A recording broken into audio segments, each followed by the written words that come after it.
Big up, welcome. I'm Giovanni Brady, and today I'm at Excelsior High School talking to nobody else but national record holder, hammer thrower, Nayoka Clunis. Again, I'm at Excelsior. This is her training base when she's in Jamaica. You know, national trials was yesterday. She was a part of national trials. She mashed up the place as she usually does, and she's looking to go to the Olympics. So just wanted to catch up with her, see what her training has been like, you know, see what competition this year has been like, and just get some expectations from her as she heads into Paris. If you want to see all that, don't go away.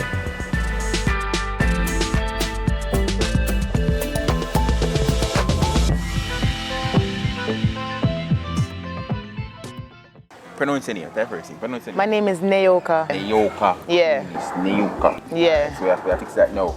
So, give me your motivation. What drives you on a day-to-day basis? Me. Like, I've been through so much. I'm my own motivation. Like, when I was 13, I gave up on myself, and God showed me that I shouldn't in more ways than one, over and over. And 18 again, He showed me that I am meant for more than what I'm going through. And I've just kept pushing through that. Like, no matter what I've been through, I just keep telling myself, like, it's not the end until I'm smiling every day. And until then, I'm going to just keep working on myself, keep working on my craft, and making sure that I put myself in the best position to represent not just myself, but those that have helped me to be to where I am. In regards to this year, we have the Olympics this year. We're national trials. Talk us through national trials and what your performances were like and what the Olympic prospects look like for you this year. So warm up and everything was going great. So went in my first throw, felt fun. I was like, okay, because as I said, the last 2 months, my rhythm has been completely off. I have absolutely no idea how I've been throwing 69 and 70 over the last 2 months since Tucson, but my rhythm has been off. So after I did my first warm-up throw, Eric Solis, he works with Arkansas, he's a hammer thrower, so he's like, yeah, your rhythm look good, just keep the ball long, keep the rhythm good. Went in my second warm-up throw, felt fine, third warm-up felt fine. But in my mind, I was working on long pushing, I was kind of my catches, I was working on staying down, I was working on keeping the ball long. You mentioned earlier that only a set, you said the qualifying mark for Olympics was 74? Yeah, the qualifying mark for the Olympic Games is 74 meters, and I'm at 71.83, and I'm 21 in the world. 21 in the world right now? Yeah. Oh. And they take top 32. So you said your ranking was, you said, okay. All time, yes. Okay. Yes. All time you're 100. In the entire world, from the history of hammer start, I'm 100 and little bit. But currently in the world, I'm 21 on road to Paris. The Olympics, Paris is going to take 32. They take the top 32 in the world. Well, you mentioned some earlier about there being a qualifying mark, and so you said that may cause some issue. Yeah, so I was saying that J3 posted that they're only taking 5 athletes in quota for the Olympics. Okay. Yeah, so there's athletes out here who have not hit that qualifying standard, but they're in the top 32. But Jamaica Athletics is saying that they're only taking 5 athletes, so I'm hoping that I'm a part of that 5 going to Paris. Yes. What can you say or do to kind of ensure you're part of the 5? Are you up to JOA? I've done everything. When I say I've done every single thing, I have not left anything on the table. I have done every single thing to make sure I put my best foot forward. Push long, stay down, push long, stay down.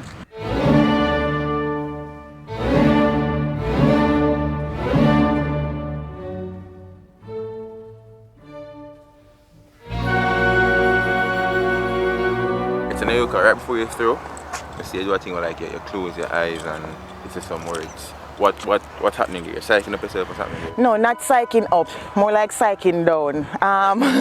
So hammer throw, you have to constantly be thinking about the movements of what you're doing. So when I close my eyes, it's like me repeating to myself the things that I need to focus on and trying to get my timing right with all of those. So now, since I don't have quota practice, I have to be thinking about pushing the ball long, catching my catches, and making sure I'm staying down as long as possible. So I have to keep reiterating that. And when I close my eyes, it's like me seeing myself doing it before actually going to ring and throw. And those things are things that are specific to today's training or just general? Things you just mentioned? So general in most cases, but like I've been working on changing the dynamic of how long I've been pushing the ball and how quick I'm able to step in over the last 2 months, because breaking the national record, I wasn't in no time. It was more like, girl, you come and meet her last year, you never get no money, you have to get a little something this year. So, and the ring did fast, so The timing of that, I haven't felt that since. So coach have been trying to like emulate that feeling by having me focus on staying down out the back, catching my first catch and keeping the ball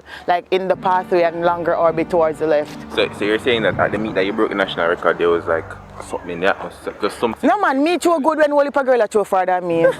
For real, like when you know say yo, you get your ass kicked, you have to kind of step it up a little bit, because last year when I went to Tucson, I finished 7th and it was kind of devastating because it's not like I wasn't in the shape to throw 70 meter last year.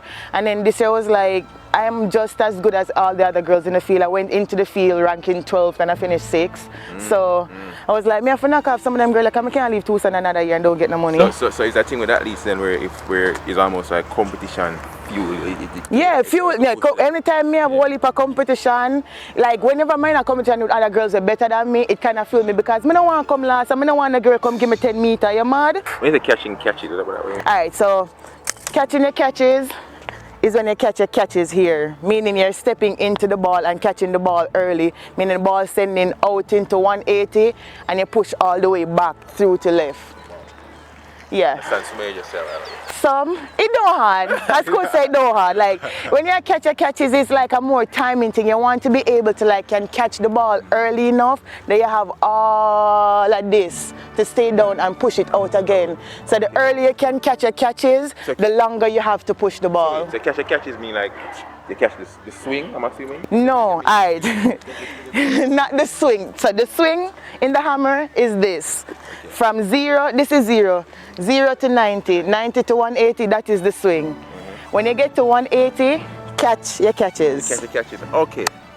Yeah. So I'm just explaining it wrong. I have an idea here. Yeah. So whenever you say catches, catch your catches, it's more of you trying to catch the ball before it come back around. So you try beat the ball to 180. Okay. But you don't want to get too ahead of the ball, then you're going to drag the ball. So that's a timing thing.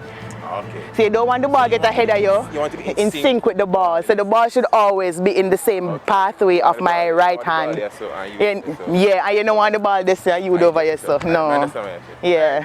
How many of those shows have you had in your career where you can say, yo, it's a good show this? My first 71 meter, my 71.11 was definitely a great throw. My 71.18 was not. It felt good up until 3, but I missed the finish. Before in training, you see any trophy, PB? No man, I'm not trophy PB man. When you're training, you try to get all of the stuff them where you want in competition day, you try to get them there right, because on meet day, you don't want to go to a meet and you try to figure out what you have to do on meet day. So on practice, you try like how we are going to fix the timing of the entry, how we are going to learn to catch one a little bit faster, how you get more rhythm, how you keep the tension on the ball. So these are all stuff you work on in practice. So when you go on meet day, all you have to do is things, slow it down. Your first 3 warm-up throws, very rhythmic, get a good rhythm underneath your belt, and once competition start now, it's just a movie.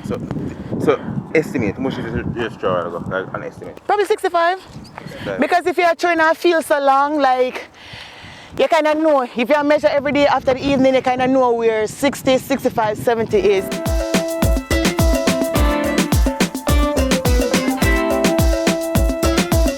Alright, so this exercise, what are you building? What are you building that? It's not building, it's basically like finding your rhythm, especially with 3-4 in your catches, and the tension you have in your hands while going up is basically the same tension you have in your hands when you're pushing the ball out, and longer 3-4. So you're building tension and explosiveness in different ways.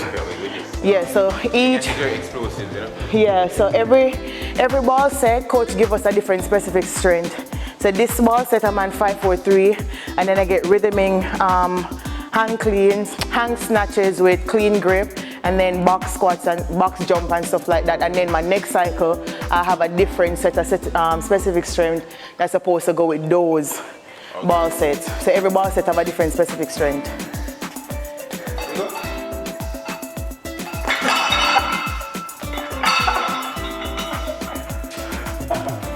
Jump scare. Yeah, hamstring them one stretch, sir. Step out, down, up, and 10 touches to the side. So you're stretching your hips at this point. To the side, twist, twist, down, out. move. And do the same thing to the other leg. How strong was the band? So life circumstances hit my mom and she couldn't deal with both me because she just got pregnant with my baby brother. So she couldn't handle raising me and my brother with all of the financial stuff she was dealing with. So she sent me to live in the country with my father's mom. So I won't say me and my mom was close, but like all the weekends that I came to town and spent with her and stuff, I cherish those. I still have just a few memories of her. I can't remember what she looks like, you know, a memory of looking at her without looking at a picture. Like I remember the last time I seen her was my basic school graduation. But outside of that, like I never really remember having a strong bond with my mom. It's just that I know when she passed away, I didn't have anybody else around me. Yeah, so my grandma became my mom, basically, yeah.